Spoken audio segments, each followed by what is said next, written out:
pour la soirée d'aujourd'hui. Alors, c'est le jour de notre enseignement ou de nos enseignements. Nous allons un peu suspendre momentanément les thèmes du chrétien et l'intégrité.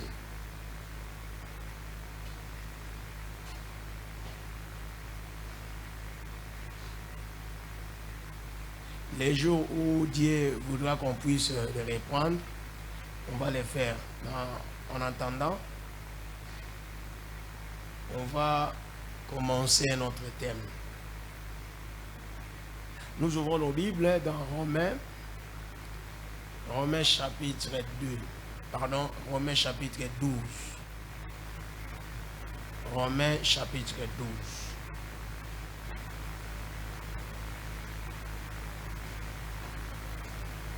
Romains chapitre 12. C'est le verset 2 qui va nous intéresser. Mais je lirai du 1er au 21e verset. Romains chapitre 12. Je vous encourage donc, frères et sœurs, par les compassions de Dieu, à offrir votre corps comme un sacrifice vivant, saint, agréable à Dieu. Ce sera de votre part un culte raisonnable. Voilà maintenant ce qui nous intéresse. Ne vous conformez pas au monde actuel.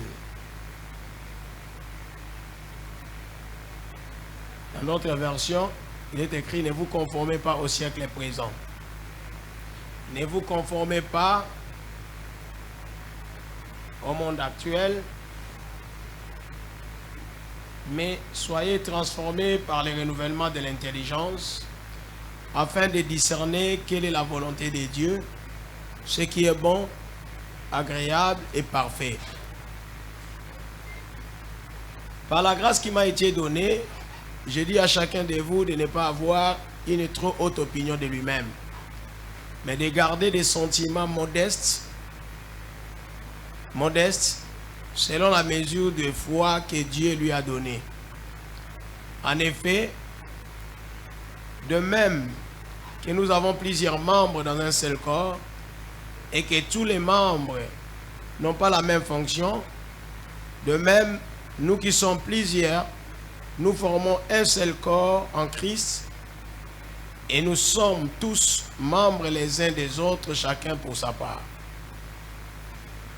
Nous avons des dons différents selon la grâce qui nous a été accordée.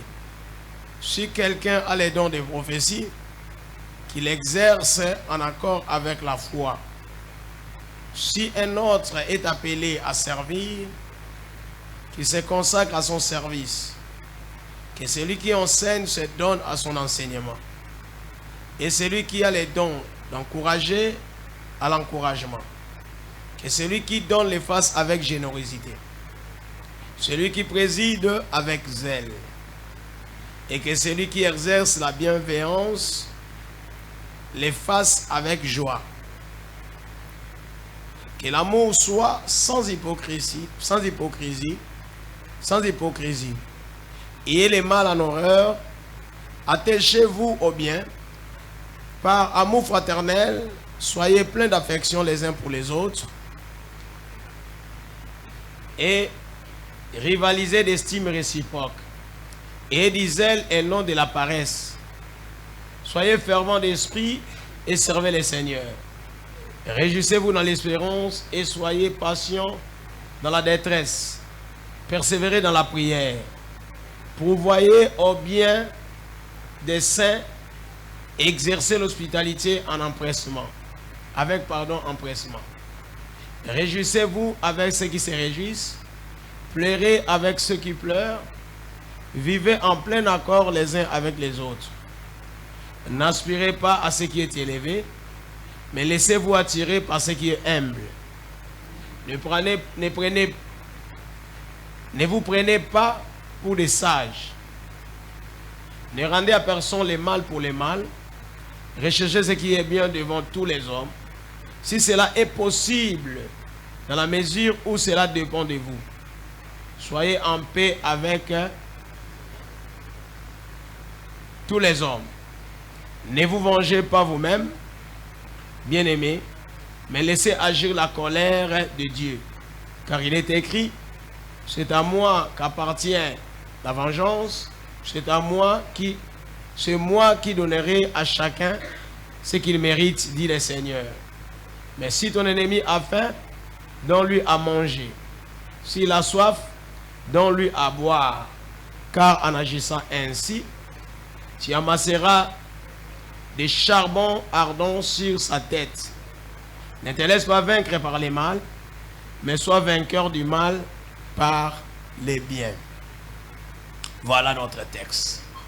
Alors, le sujet que nous allons commencer s'intitule, ou le sujet que nous verrons aujourd'hui, s'intitule « Les chrétiens face au siècle présent ». Les chrétiens face au siècle présent. Avant, c'était les chrétiens face. Pardon, c'était les chrétiens et l'intégrité. Maintenant, les chrétiens face au siècle présent.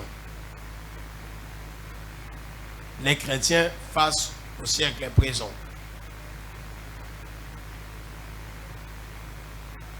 Alors, comme toujours, nous avons l'habitude de commencer par la définition des concepts.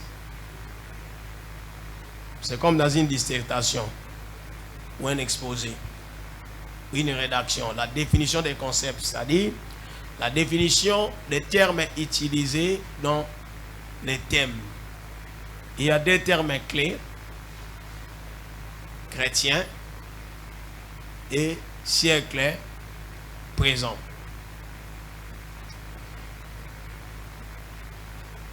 Un chrétien, c'est qui? Qui est un chrétien?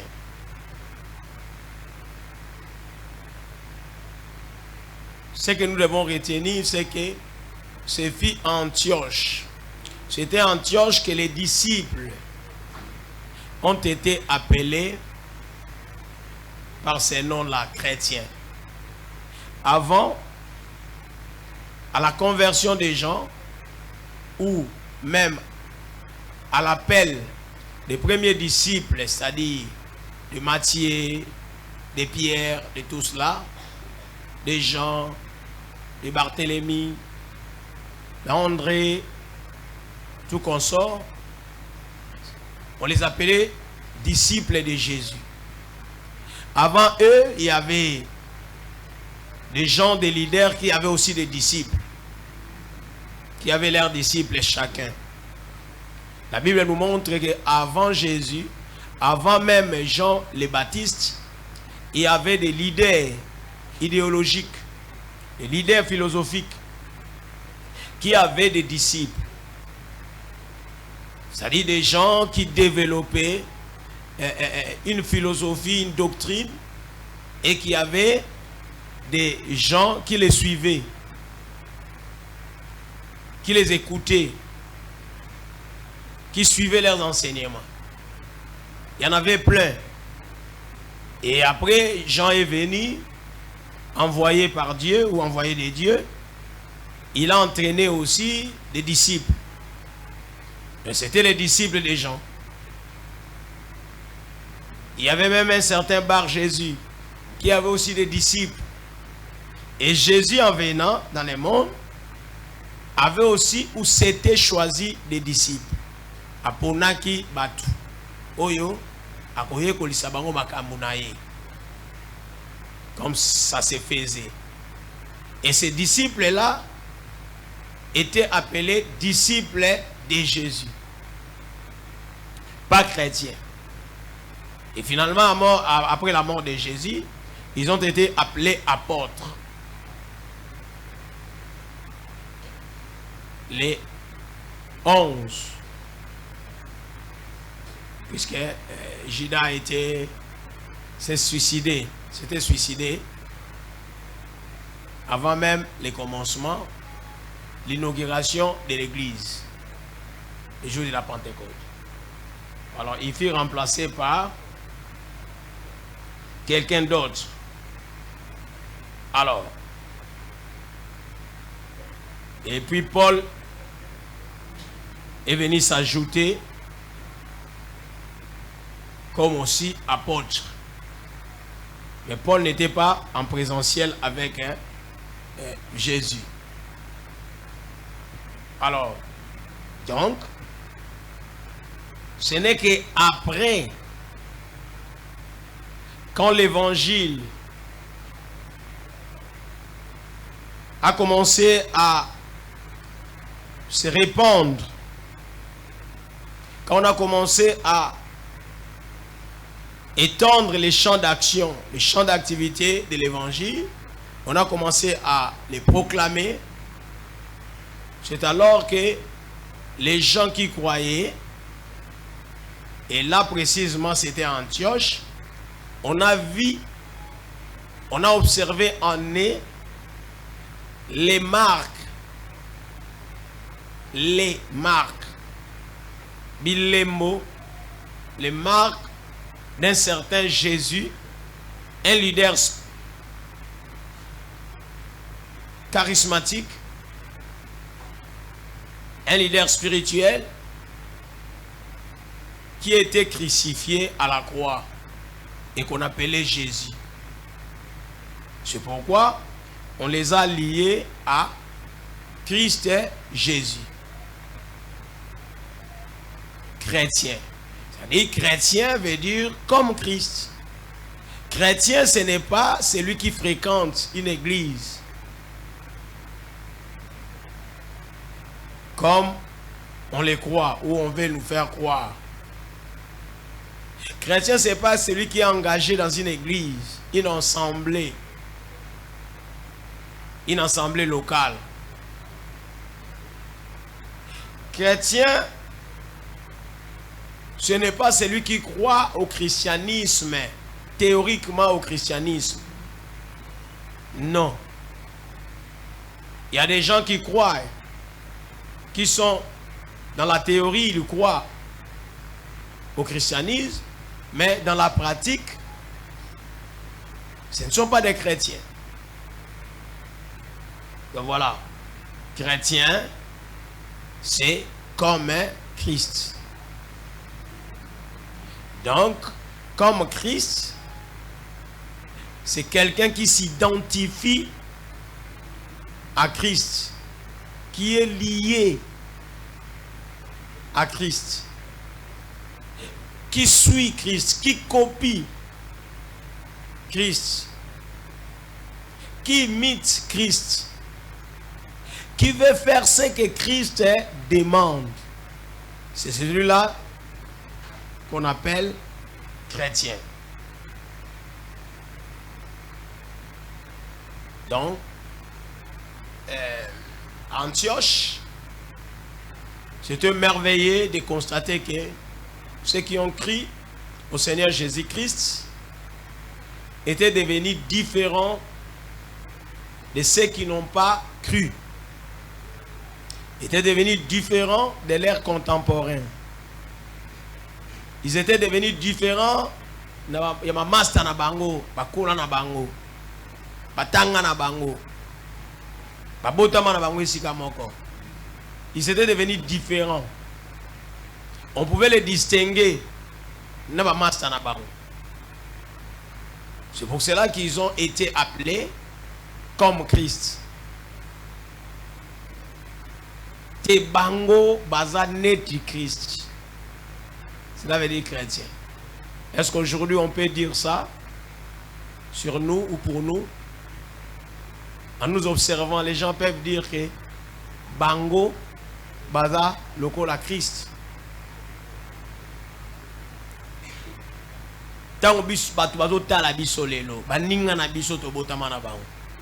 To botama bisika moko, to kola bisika moko, to tanga bisika moko, to sakana, to sukola na mbola esika moko. Tant biso siko tozo fréquenter église. tolobi tokomi ba frère ba sœur. Est-ce que bango ba koloba bato wana moninga na biso wana akomi lokola Christ?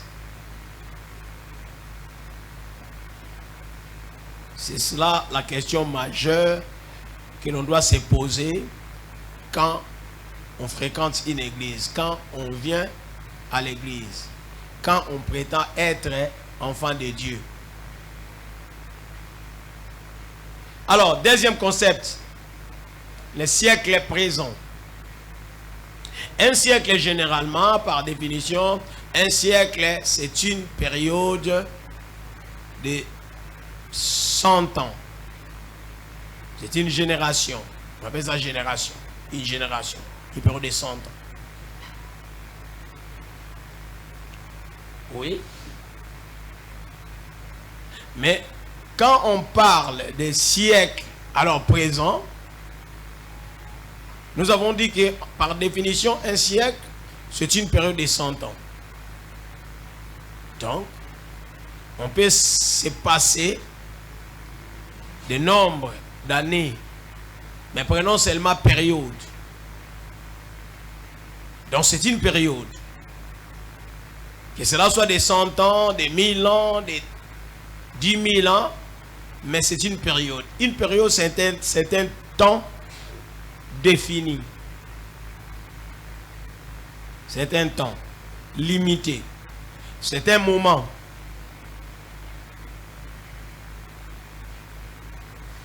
Un espace de temps. Période.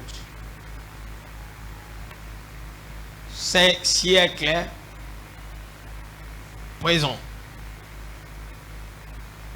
Alors, quand la Bible parle du siècle présent, c'est-à-dire, c'est le monde actuel. C'est ce qui est d'actualité. Le monde actuel. Le monde dans lequel nous vivons. C'est ça le siècle présent.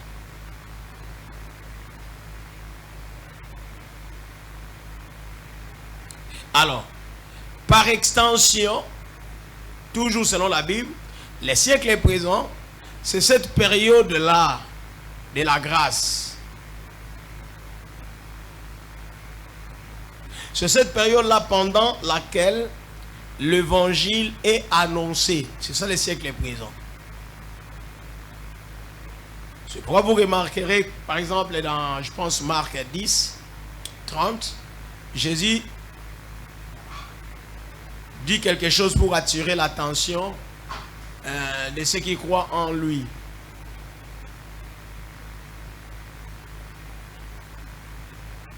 Qui ont tendance à regretter.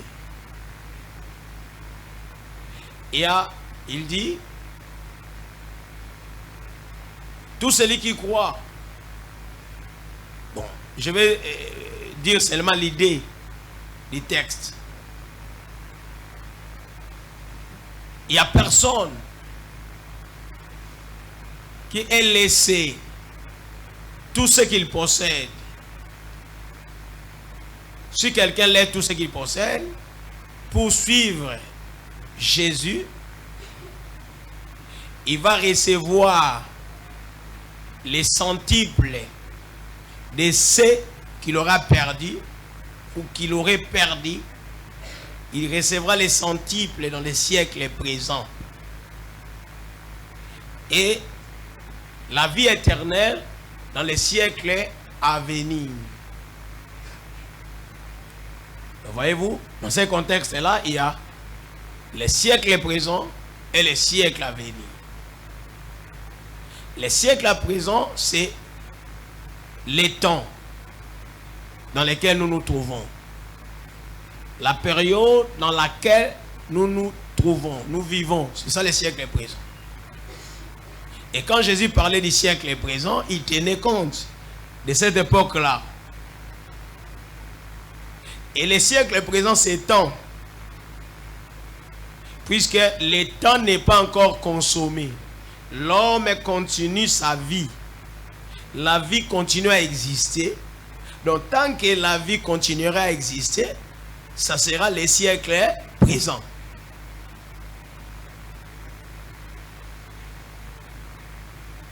On se comprend. Tant que le monde restera monde, ça sera le siècle présent. Le siècle à venir, c'est le futur. C'est ce qui viendra. Jésus est venu. La première et la deuxième venue, ou la seconde venue de Jésus, se situe entre les siècles présents et les siècles à venir. Jésus est venu, il a trouvé des gens, il a vécu dans la chair, c'était les siècles présents. Il est allé auprès du Père. Il nous a laissé, il a laissé ses disciples. Et nous, qui avons suivi, et tout le monde, nous sommes toujours dans les siècles présents. Et il va revenir pour nous prendre, nous enlever. Ça sera, il reviendra dans les siècles présents. Vous voyez? Mais dans les siècles à venir, nous serons dans l'éternité. Nous hériterons la vie éternelle. Si vous voulez bien comprendre, cerner ce terme-là, siècle présent, siècle à venir, vous pouvez lire dans Ephésiens 17, Ephésiens 21, Matthieu 12, 32, je pense, Marc 10, 30, c'est ce que j'ai parlé là, Luc 18, 30, Hébreux 6, 5. Alors donc, le siècle présent, c'est les moments actuels, c'est le monde actuel. C'est le présent, c'est ce que nous sommes en train de vivre. Le siècle à venir, c'est le futur, l'éternité.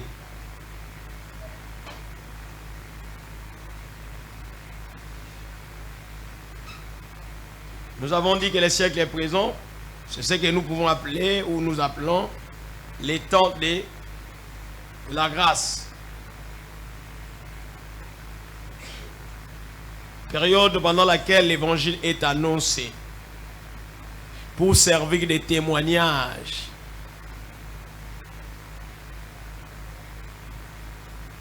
Selon Matthieu 24, 14. Et cet évangile sera annoncé dans le monde entier pour servir des témoignages.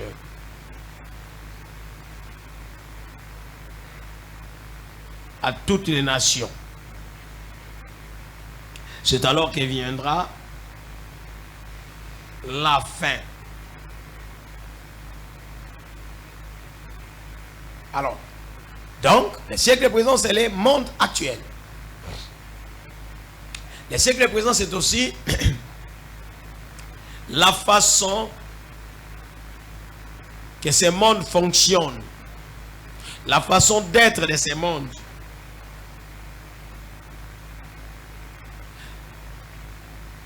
La culture, la philosophie de ce monde,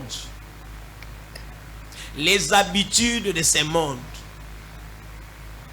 Ça, c'est le siècle présent. Et là, Paul dit aux croyants qui étaient à Rome, quand Paul écrivait cette lettre,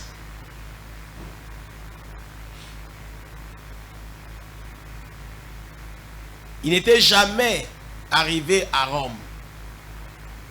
Il ne connaissait pas les croyants de Rome, puisqu'il n'y a jamais mis ses pieds.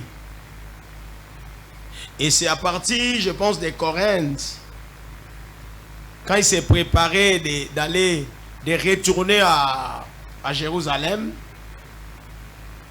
pour aller donner les dons de contribution des chrétiens en faveur de de pauvres de l'église de Jérusalem. C'est alors qu'il a nourri l'envie d'aller visiter les croyants de Rome, puisque leur écho était allé au-delà des frontières de Rome. Et vraiment, c'était des gens-là appréciés et appréciables.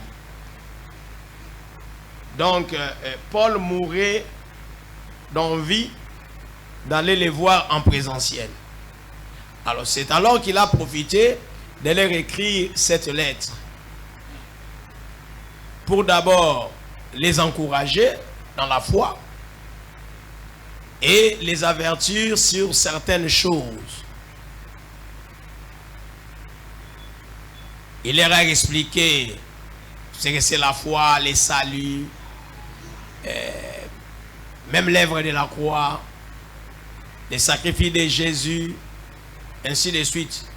Et ce que nous devons retenir, c'est que l'église de Rome était en grande partie ou en majorité composée de juifs. Mais il y avait aussi plusieurs non-juifs. Alors, comme d'habitude, les juifs de l'époque avaient tendance de négliger certaines choses, certains aspects divins qui contribuent au salut. Et beaucoup plus, ils avaient tendance à croire que puisqu'ils sont juifs, d'office, ils plaisent à Dieu ou ils plaisaient à Dieu. Vous voyez? Donc tout ce qu'ils faisaient, c'est conformer à la volonté de Dieu. Ce n'était pas le cas. Le fait qu'ils soient juifs, donc ils sont agréés par Dieu.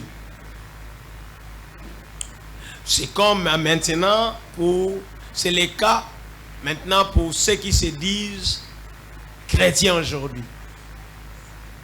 Puisqu'ils ont cru, ils fréquentent les églises, ils se disent, bon, nous sommes chrétiens, nous sommes rachetés par le sang de Jésus, nous pouvons tout faire. Tout nous est permis. Et vous remarquerez une chose, plus qu'on dit, plus qu'on a duré, plus qu'on a fait du temps dans la vie chrétienne, on devient de plus en plus, si on est insensible, on devient de plus en plus négligent. Vous voyez? On se croit permis de tout. Et très souvent, on est à la défensive. On a l'habitude de se défendre. Quand on vous fait remarquer quelque chose qui ne va pas, vous défendez. C'est ça l'attitude d'un ancien, d'un chrétien ancien, entre guillemets. Puisqu'il va vous dire, est-ce qu'il y a un âge spirituel là? Voyez, vous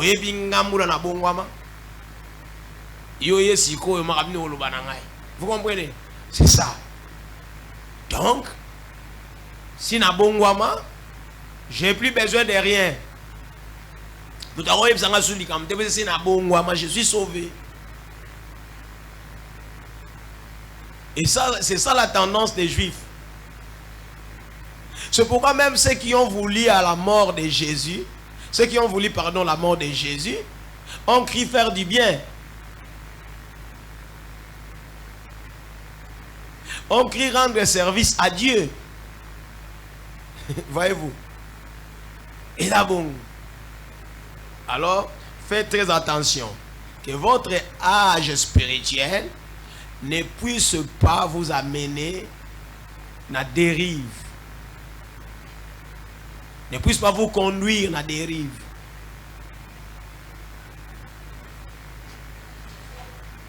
Prenez soin de vous. Faites très attention. Surveillez-vous.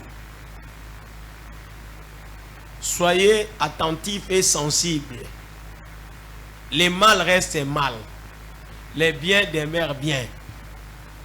Et ate po yo umeli bani ko se permettre na yo sala ndenge yo lingi basakana kana nzambe te. C'est ça la tendance juive, la tendance des juifs. Voyez-vous.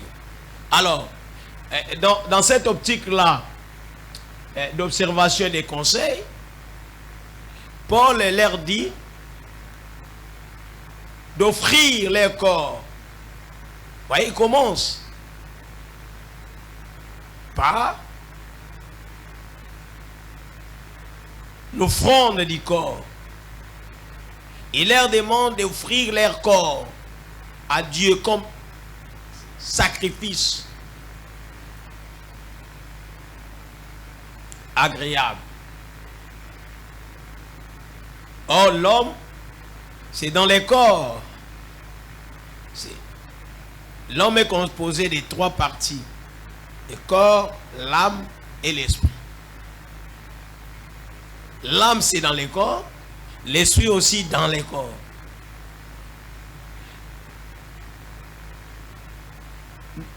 Logiquement, quand on offre son corps, on offre en même temps l'âme et l'esprit.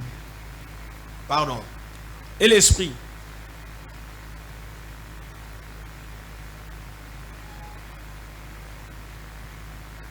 On ne peut pas offrir son corps et laisser son âme et son esprit en dehors. Non.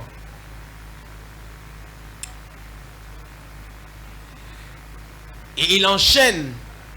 Il leur dit: ne vous conformez pas au siècle présent.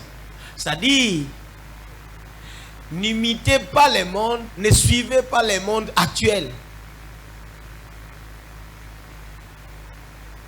Et quelque part, le Seigneur Jésus disait à ses disciples, il leur dit: vous êtes dans les mondes, mais vous n'êtes pas du monde. Vous êtes dans les mondes, vous n'êtes pas du monde. C'est-à-dire, vous ne pouvez pas vous conformer, vous ne pouvez pas suivre ce que les mondains font. Donc, vous êtes différents d'eux. Et pourtant, vous êtes dans ces mondes-là. Mais vous n'êtes pas du monde.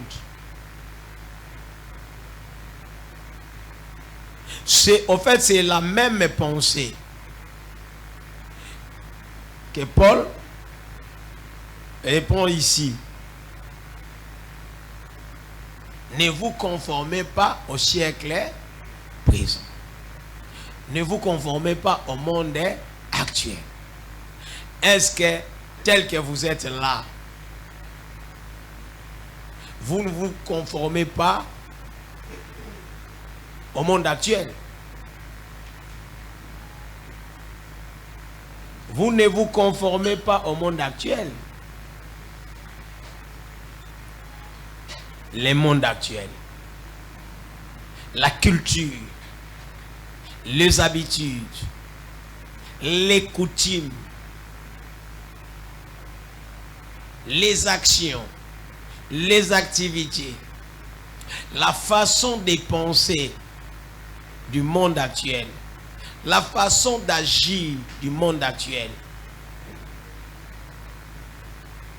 Vous ne copiez pas cela. Vous n'imitez pas cela.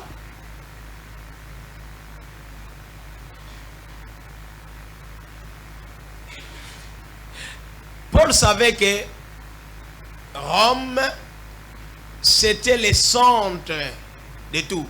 Figurez-vous que à cette époque-là, c'est à cette époque-là déjà que les Romains avaient l'emprise sur Israël, sur Jérusalem. Ils avaient la suprématie. L'empire romain s'est étendu. L'empire romain a étendu son pouvoir sur plusieurs territoires de l'Europe et d'Asie. Et il régnait. Et Rome C'est le centre de toutes les activités. C'est la capitale du plaisir, de toutes sortes de divertissements. Vous voyez, ce qu'on est en train de construire aujourd'hui, la arène, les arènes là, ça date. Ça date. C'est une invention romaine. Arena. Arène. Là où les gens venaient suivre des combats, des gladiateurs. D'ailleurs, vous allez voir que dans Éphésiens, quand Paul parle des armes spirituelles, il prend comme modèle les soldats romains. En fait, à cette époque-là, Rome, c'était l'Empire romain, c'était les États-Unis d'aujourd'hui.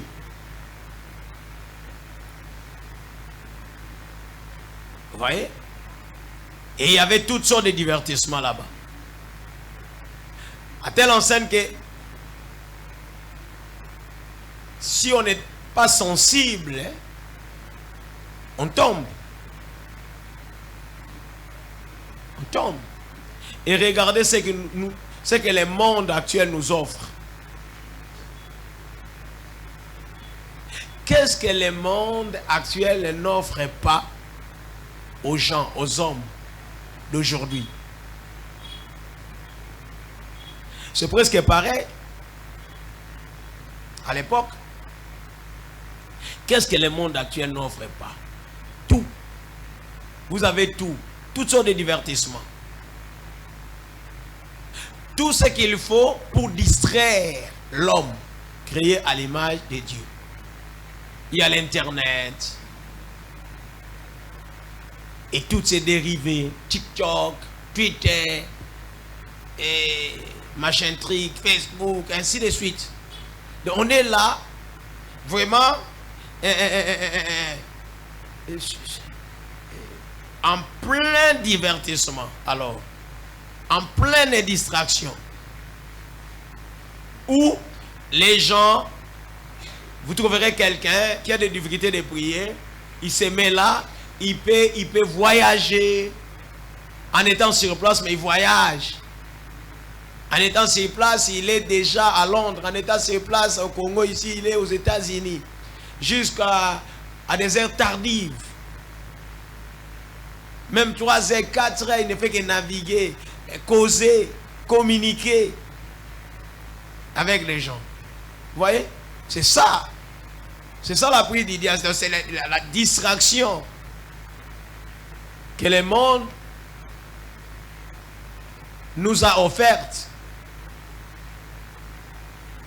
C'est bien. Ce sont des moyens de communication. Ça fait partie des moyens de communication. Ça fait partie des outils de rapprochement des peuples, des gens. Actuellement, vous n'avez pas besoin d'écrire. On envoyait des notes, des lettres, si on voulait communiquer avec son frère ou sa soeur, ou je ne sais pas, son parent, qui se retrouverait, je ne sais pas, à l'autre coin du monde. Il fallait écrire, aller poster la lettre. Il fallait passer par les télégrammes. Il fallait aller à la phonie, je me rappelle. Nous, quand nous étions enfants, on allait à la phonie. Vous voulez communiquer avec quelqu'un qui se trouvait même à Chica, par ici, vous allez à la phonie. Et puis, bon, il n'y avait pas de discrétion. Il n'y avait pas de secret, puis il fallait crier. Alors, à la phonie. Il y avait des télégrammes. Il y a des fax. Vous voyez, après les téléphones. Et ce n'était pas donné à tout le monde. Il fallait peut-être que vous trouverez c'est pas dans une rue, seulement, il y a seulement une parcelle où il y a un téléphone là-bas. Des filles, vous devez aller téléphoner là-bas. Vous comprenez? Et puis on a évolué. Le portable est venu et ce n'était pas donné à tout le monde. C'était un luxe. Après, bon, développement, vous voyez. Donc maintenant, on est au siècle, je ne sais pas, au temps des fibres optiques, la rapidité de l'Internet, la communication. Et voilà, le monde est devenu presque un village. Un village. On peut se communiquer. Dans un village, on se communique sans barrière, sans obstacle. Vous voyez? Mais c'est bien, c'est le développement. Vu sous cet angle-là. Mais si on les voit par rapport sous l'optique spirituelle, prophétique, c'est l'ère de la distraction. Vous comprenez? D'ailleurs, je pense que quelques-uns parmi nous, vous êtes sans ignorer, si vous suivez les informations, les quartiers généraux de l'intelligence artificielle se trouvent dans l'état de... C'est en Californie, hein, Silicon Valley. Il y a des enquêtes qui prouvent récemment, des enquêtes récentes, qui prouvent que tous ces initiateurs-là, tous ces fondateurs, tous ces grands patrons, ces inventeurs-là de l'intelligence artificielle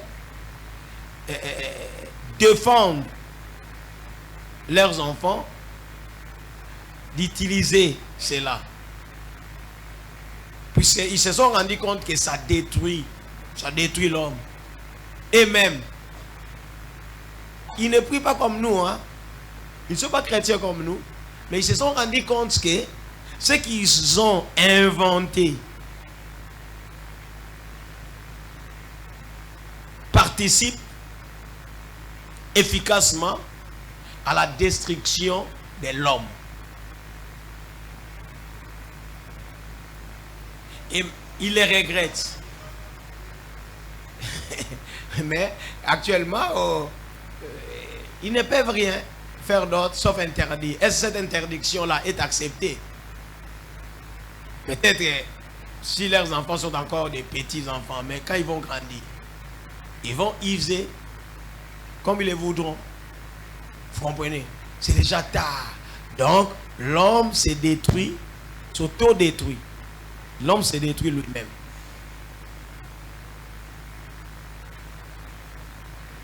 L'homme se détruit lui-même. Actuellement, il n'y a pas, il y a plus moyen de, je ne sais pas, comment est-ce qu'un parent peut éduquer ses enfants? Si ce n'est en leur montrant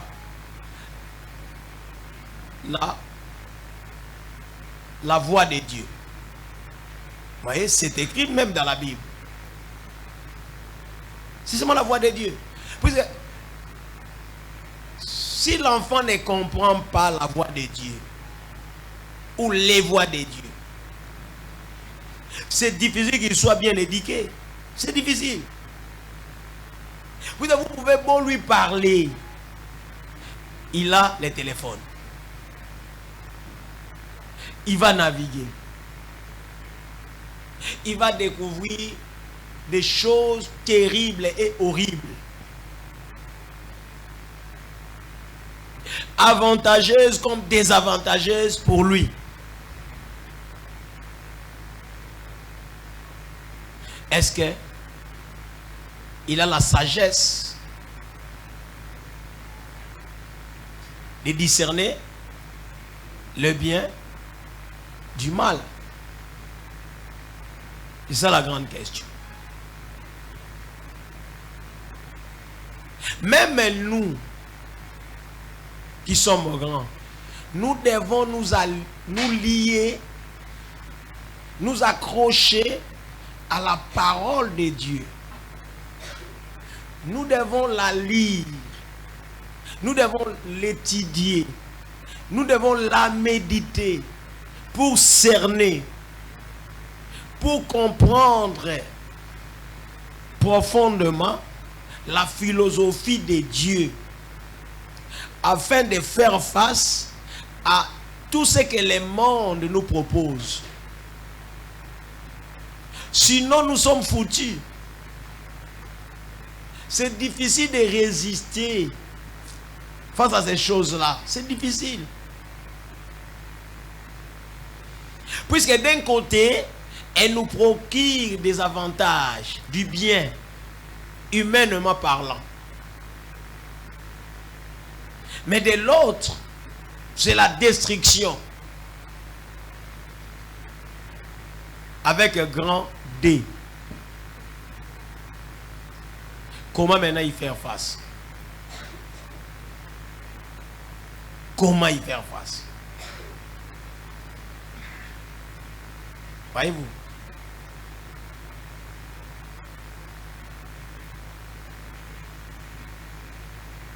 Christ a résisté face au diable, puisqu'il était la parole.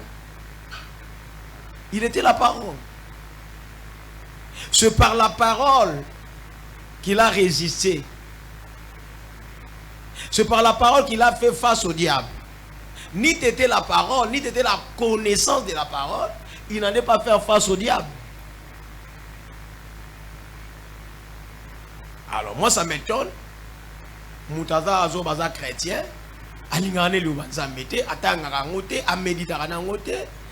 Regardez, voyez-vous, les jours de l'enseignement. Même si on est pendant la semaine. Même si enseignement, c'est la nuit. Ça les dégoûte.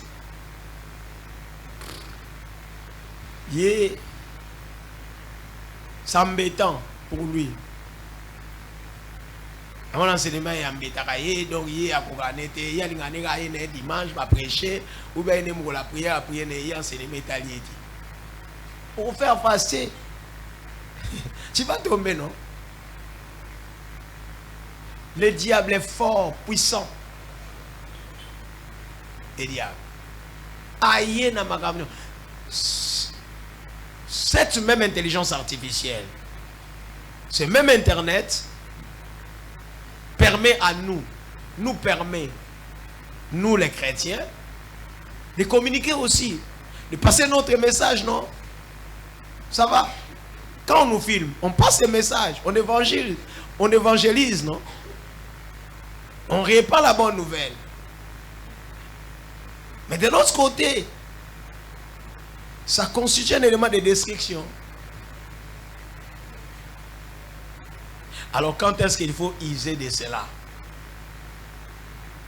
Quand user de l'internet? Quand user de l'intelligence artificielle? Quand user? Et ça se développe. On est arrivé au niveau même des humanoïdes.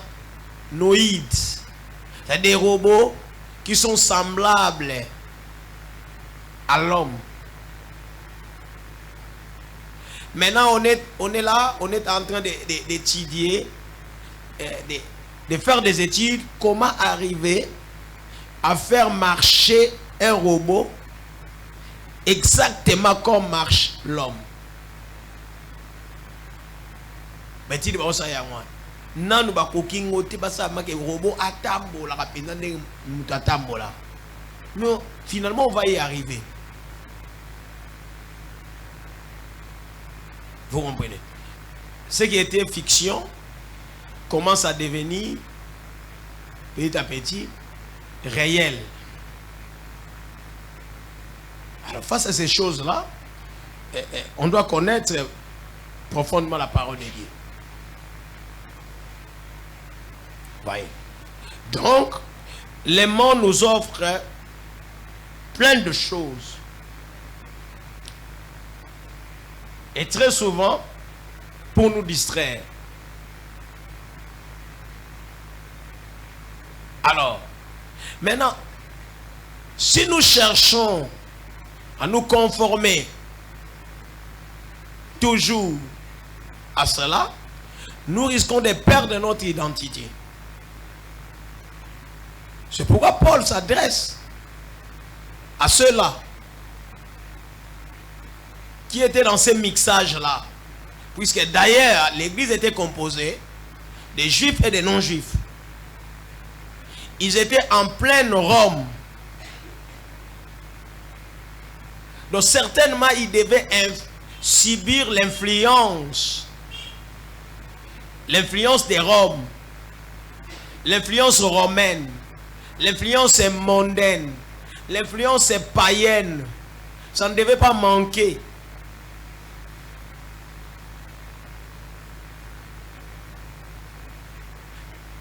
Il leur dit, faites attention.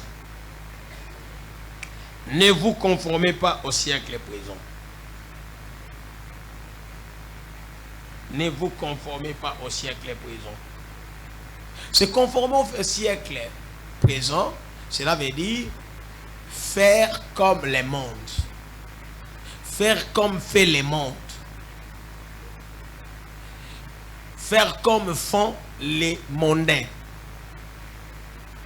Agir comme les mondains.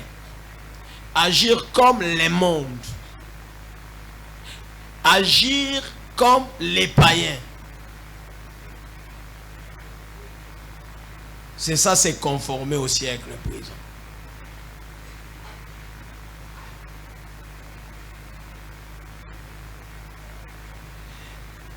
C'est conformer au siècle présent, c'est être façonné par les habitudes dominantes du monde.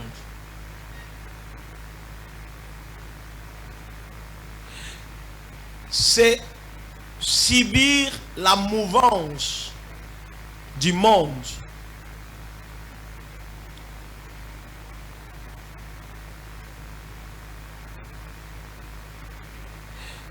C'est conformer au siècle présent, c'est suivre la tendance actuelle.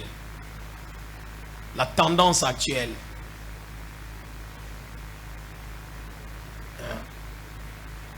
On ne veut pas rester en marge. On veut suivre la tendance. La tendance actuelle. C'est conformer au siècle présent. C'est chercher à plaire au monde plutôt qu'à Dieu. Ça, c'est conformer au siècle présent.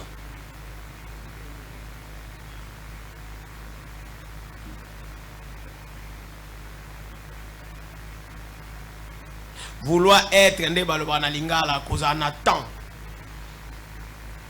Moudalingo en attend. C'est conforme au siècle présent. En attend. C'est pas être à l'heure cause en attend. L'un lingala cause en attend, ce n'est pas être à temps. Être à temps en français, être à temps, c'est-à-dire être à l'heure, être ponctuel. T. Ce qu'on a sens figuré. Être ponctuel a sens figuré. Et ça dit cause là. Le lenge mokilezo kendele na attend mutalinga en attend. C'est ça, c'est conformer au siècle présent. Na attend. La chrétien c'est ko balinga base en attend.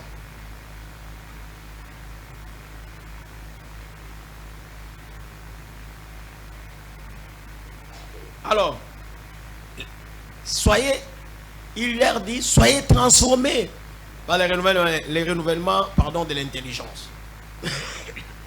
Que veut dire renouvellement de l'intelligence? Que veut dire renouveler son intelligence ou renouveler l'intelligence? Les renouvellements de l'intelligence, c'est un processus de transformation de la façon de penser. Les renouvellements de l'intelligence, c'est un processus de transformation de la façon de penser. Par l'action de la parole de Dieu. Ce n'est que la parole de Dieu qui peut amorcer les renouvellements de l'intelligence.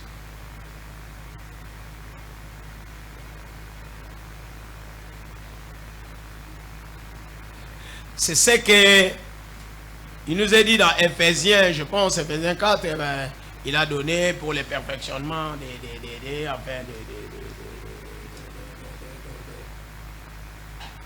Ephésiens 4, 12.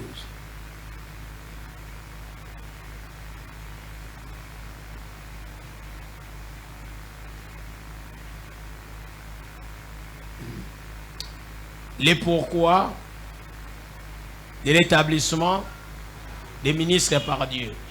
C'est pour le perfectionnement des saints. aux tâches de service en vue de l'édification du corps de Christ, jusqu'à ce que nous parvenions, nous tous, à l'unité de la foi et de la connaissance du Fils, à la nature de l'adulte et à la mesure de la stature parfaite, parfaite de Dieu. Donc jusqu'à ce que nous parvenions à la perfection.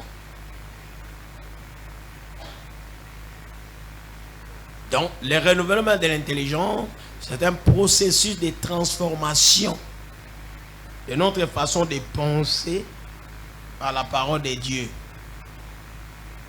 afin de plaire à Dieu, afin d'être agréable à Dieu. C'est ça le renouvellement de l'intelligence.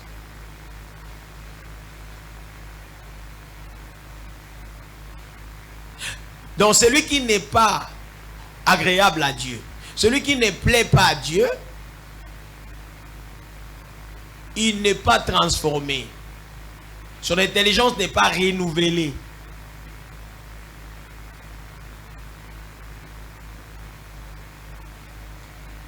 En d'autres termes, c'est ce que nous dit 2 Corinthiens 5, 17.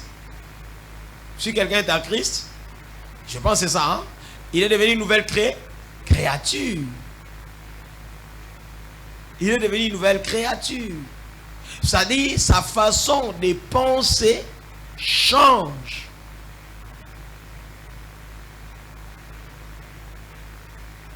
Il est une nouvelle créature. Puisque tout commence par la façon de penser.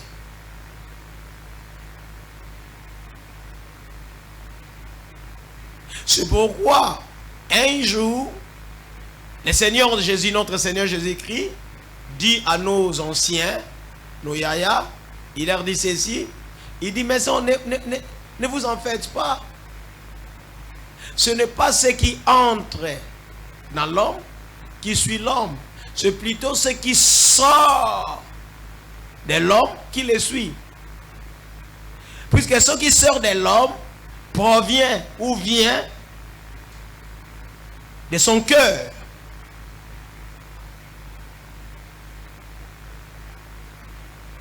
Alors, quand on ne change pas sa façon de penser, il est difficile d'être agréable à Dieu.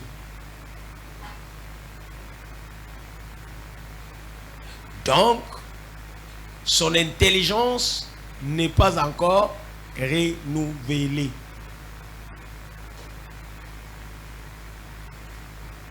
Et si vous remarquez, je vais vous donner quelques points, bon, un seulement,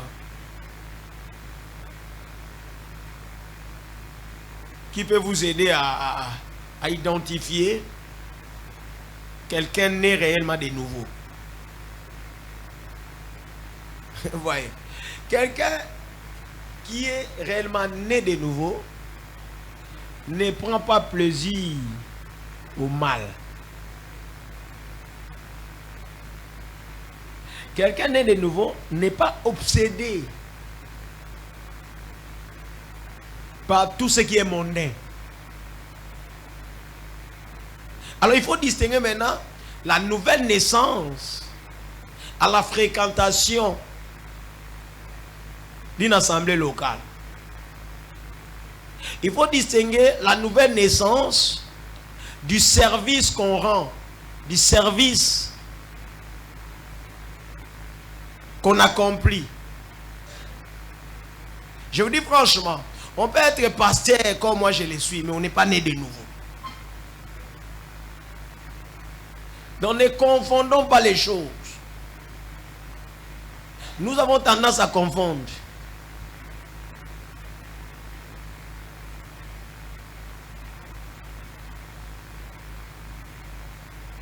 Moi, ça, je ne sais pas, ça me donne des frissons, ça. Hein? Je ne comprends pas comment est-ce qu'un chrétien, quelqu'un qui se dit chrétien, peut être obsédé par quelque chose du monde. Est-ce que vous connaissez l'obsession, c'est quoi? C'est-à-dire, un amour effréné de quelque chose, une passion démesurée. il y a likambo moko mais likambo moko pesa ya mokili.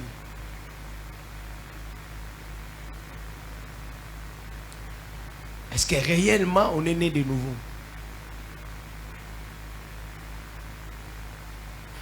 Réellement on est né de nouveau.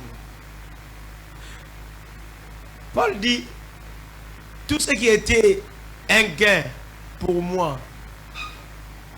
je le trouve maintenant comme une perte. Comme de la boue. On doit s'efforcer à faire cela. On a magé moutou. À tchatché, à kimitié, à kim église.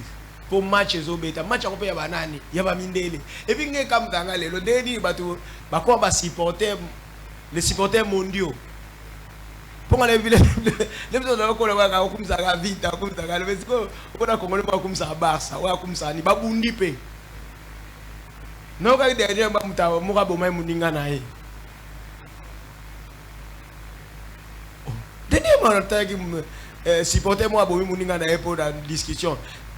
Bango équipe n'ont gagné qui nini sikoyo basaki discussion papa akumisi lepe oyo bango poli wala le osa commentaire sur ce qui mbeli sur nini nga chubi sur nini. Ça s'est passé quelque part, je ne sais pas si et ça qui a wa na Congo non. Alors moni na ndakape ba nini wana arrive à ce point là mais c'est grave. Ça c'est l'obsession. Nedi mamuta abomi pena muninga na ye po kaka na nini na match. C'est une obsession. C'est une obsession. Mais suivre les matchs, c'est un péché, je ne crois pas. C'est mauvais, je ne crois pas. Mais arriver maintenant à faire du mal à quelqu'un, puisque à sa contre, et là, tu vas me bundi pour critiquer parti politique na bango. Tu vas bundi ko, bundi. Tu vas les kawana, bozo critiquer, bo finga IDPS, bata IDPS, bomi passer mo boule pe, tu vas kofi. Ça devient une obsession. Non. Et puis les gens prient, hein? Non. Quand on prie, on doit sortir de ces lots-là. On ne peut pas s'en passer. Il est difficile de dire aux gens de ne pas faire attention, prêter oreille à tout ce qui se passe. C'est difficile. C'est difficile. Ça existe, non? Le monde. Vous n'adhérez pas à un parti politique. C'est difficile. C'est ça qui existe. Ça fait partie de notre vie.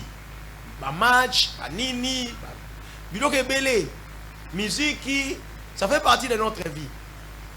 Il est difficile de demander aux gens, il y a mais ce n'est pas difficile de leur demander de ne pas être obsédés, de ne pas se laisser entraîner par ces choses-là. Puisque s'il se laisse entraîner par ces choses, il se conforme au monde. Vous voyez? Oui, ce sont les mondains qui se conforment à cela. Est-ce que vous comprenez?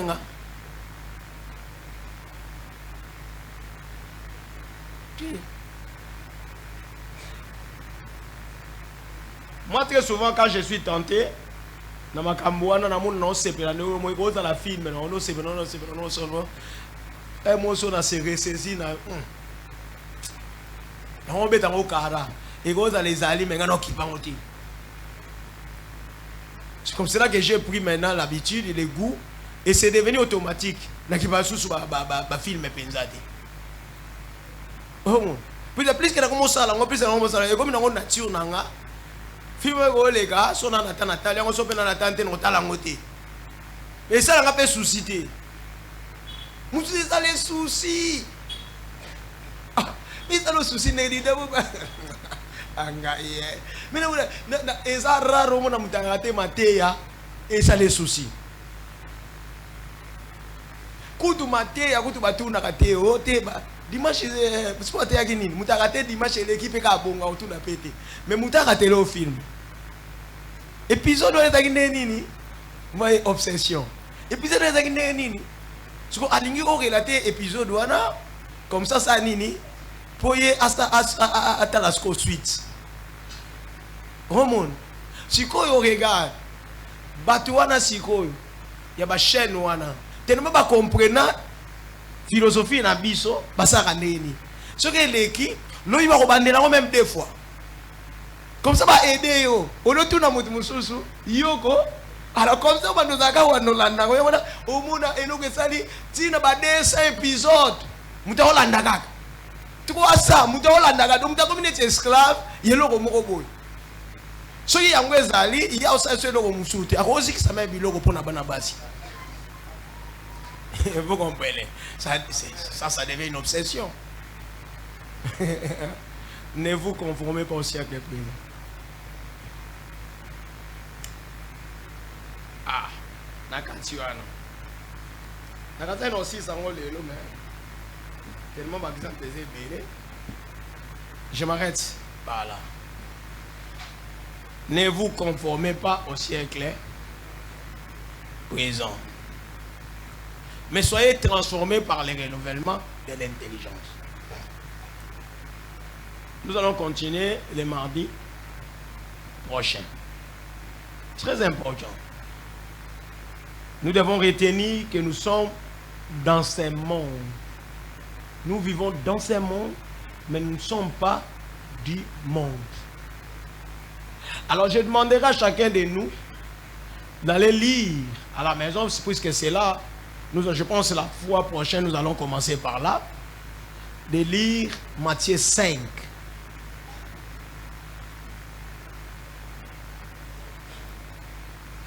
Matthieu 5. Vous allez voir des choses merveilleuses là. Matthieu 5. Vous pouvez aller même Matthieu 6, Matthieu 7. Vous allez voir que c'est que Paul conseille ou demande aux Romains, aux chrétiens des Roms. En fait, c'est le résumé de ce que Christ avait déjà dit au début de son ministère, quand il a choisi ses disciples. C'est ce qu'il a voulu leur donner, leur enseigner. Biloko Jésus a teyaki nebandeli yango wana Paul a résumé kuna na rappeler ba chrétien le conformisme,